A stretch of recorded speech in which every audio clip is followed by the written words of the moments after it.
作為一個營養師，其中一個最常會問嘅問題咧就係點樣食先至可以抗老化？邊啲嘢食先至真係有用？咁作為你哋嘅營養師 Evelyn， 我今日咧就同大家介紹兩個營養素，第一個就係 CoQ10， 第二個就係 NAD+。CoQ10 咧同埋 NAD+ 咧，其實佢哋有一個相輔相成嘅關係。咁首先我哋講下 NAD 先，隨住年紀嘅增長，儲存咗喺身體入邊嘅 NAD 咧就會慢慢下降，都會好影響到我哋個活力同埋精神狀態。但係好消息嘅係咧，補充下 NAD+ 咧就可以修復翻呢個 DNA 細胞啦，甚至乎延緩衰老啦。呢一樣嘢咧，我哋可以多啲去攝取。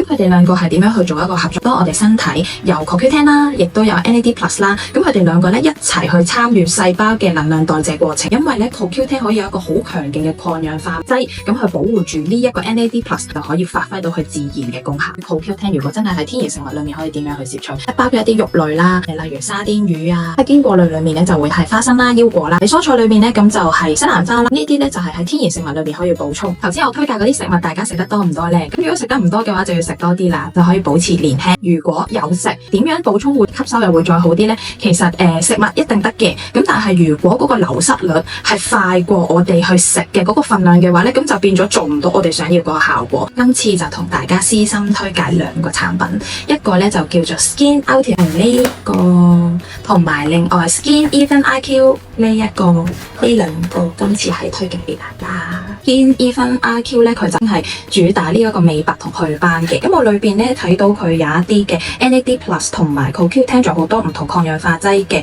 組合啦。咁佢就可以幫助我哋皮膚 keep 住年輕有活力。一個裏邊有晒咁多粒嘅。Skin Ultimate 咁專針對翻皮膚嘅營養素、皮膚、頭髮、指甲，跟住仲有埋 Omega 3啦，同埋蝦青素呢一啲喺入邊嘅。如果你哋對皮膚仲有啲乜嘢嘅疑問，就快啲留言話翻俾我聽。我係營養師 Evelyn。